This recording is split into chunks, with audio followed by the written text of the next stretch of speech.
CBS 뉴스는 CBS 홈페이지 cbs.co.kr이나 노코뉴스 홈페이지 노코뉴스.co.kr, 스마트폰 애플리케이션과 팟캐스트를 통해 다시 보고 들으실 수 있습니다. 이어서 부산에서 전해드립니다. 박형준 부산시장이 새 정부 출범 이후 처음으로 부산 현안에 대한 입장을 밝혔습니다. 가덕도 신공항 적기 개항과 함께 새 정부 출범 이후 가능성이 낮아진 한국산업은행 이전과 글로벌 허브 도시 특별법 제정에 대한 의지도 드러냈습니다. 박중석 기자가 보도합니다. 공직선거법상 대선 기간 각 후보의 공약에 대해 이렇다 할 입장을 내지 않았던 박형준 시장이 말문을 열었습니다. 박 시장은 먼저 현대건설의 사업 불참 선언으로 차질을 빚고 있는 가덕도 신공항 적기 개항을 위해 정부가 적극 나서야 한다고 촉구했습니다. 다만 애초 입찰 조건과 같이 84개월 공사 기간을 전제로 착공에 나선 뒤 여건에 따른 공기 연장은 수용하겠다며 여지를 뒀습니다.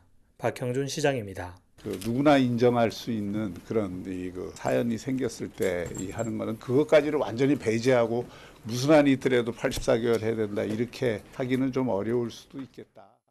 새 정부가 추진하고 있는 해양수산부와 HMM 부산 이전에 대해서는 환영의 뜻과 함께 시가 할 수 있는 최대한의 협조를 하겠다고 호응했습니다.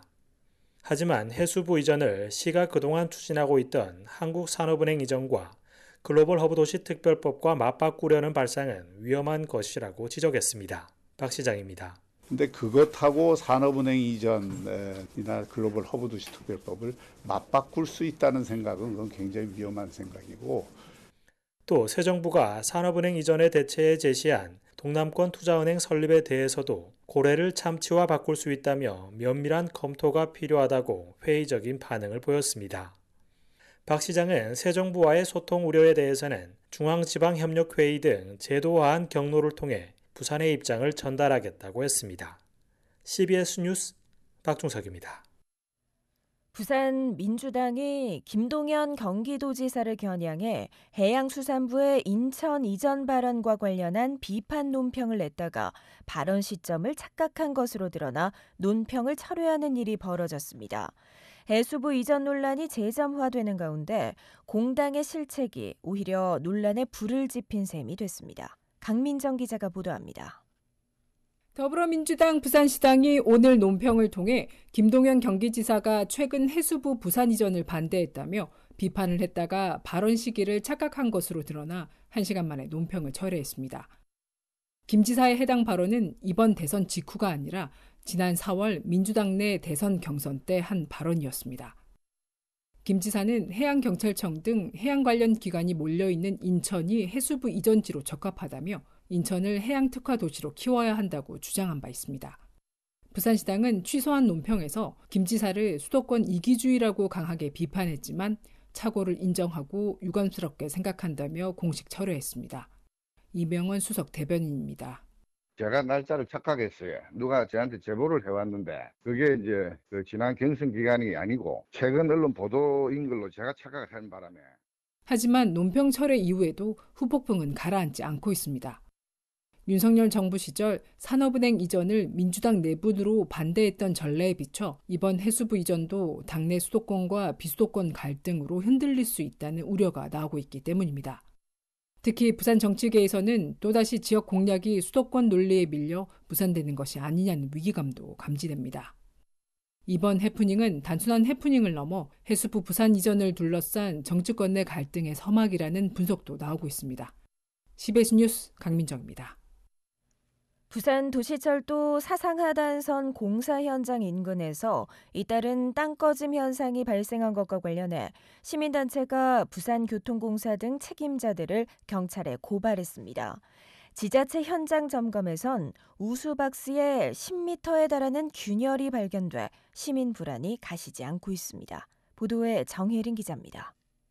부산 지역 7개 시민단체로 구성된 시민과 함께 부산연대는 오늘 오후 사상하단선 땅 꺼짐 사고와 관련해 부산교통공사 등 관련 책임자들을 부산경찰청에 고발했습니다. 지난해 9월 발생한 땅 꺼짐 사고 배경에 총체적 안전관리 소홀과 부실 시공, 비리 의혹 등이 있다는 점이 부산시 감사로 드러났는데도 후속 조치가 이뤄지지 않고 있다는 이유에서입니다. 이성환 사회복지연대 사무처장입니다.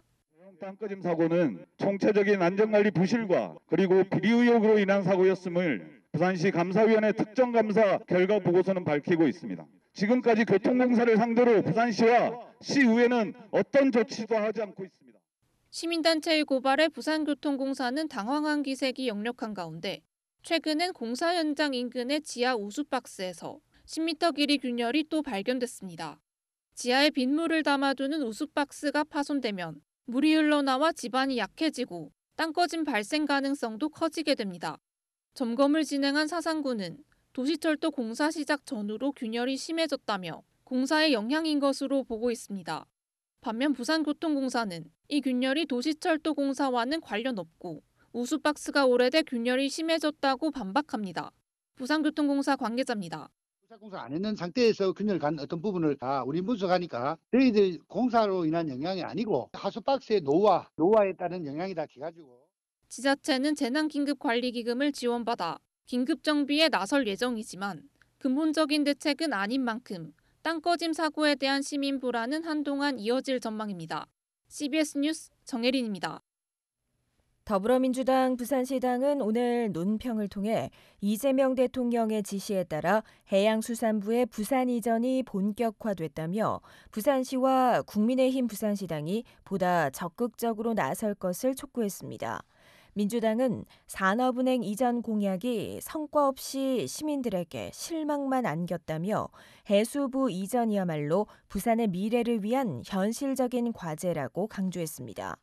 부산시가 당리당략을 떠나 시민의 삶을 위해 해수부 이전에 힘을 보태야 한다고 밝혔습니다. 미국의 관세 폭탄으로 올해 1분기 부산 지역 철강사들의 실적이 크게 악화했습니다.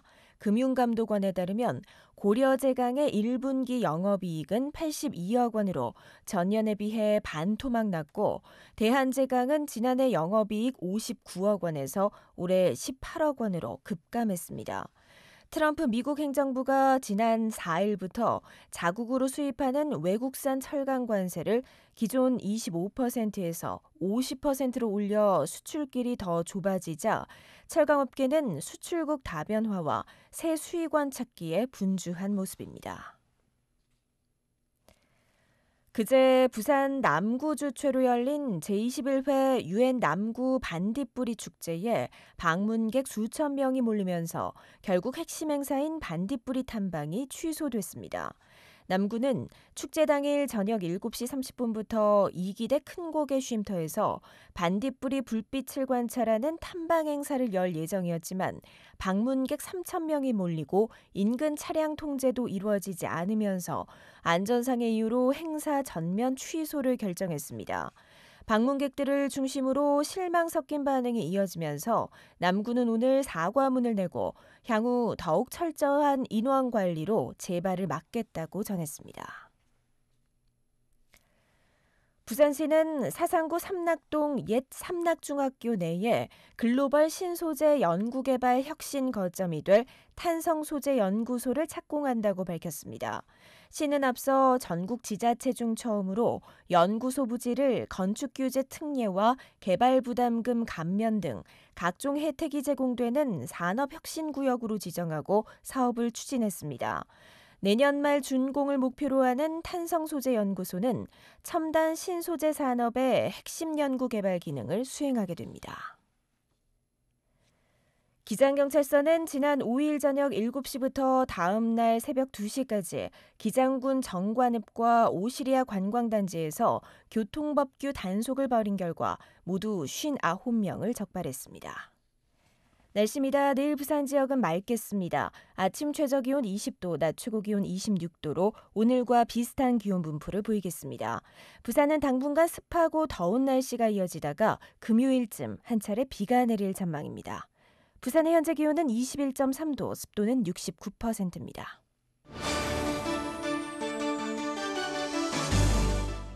CBS 저녁 종합 뉴스를 마칩니다. 지금까지 진행해 기술 최예지, 기자 김혜경, 아나운서 김장현이었습니다.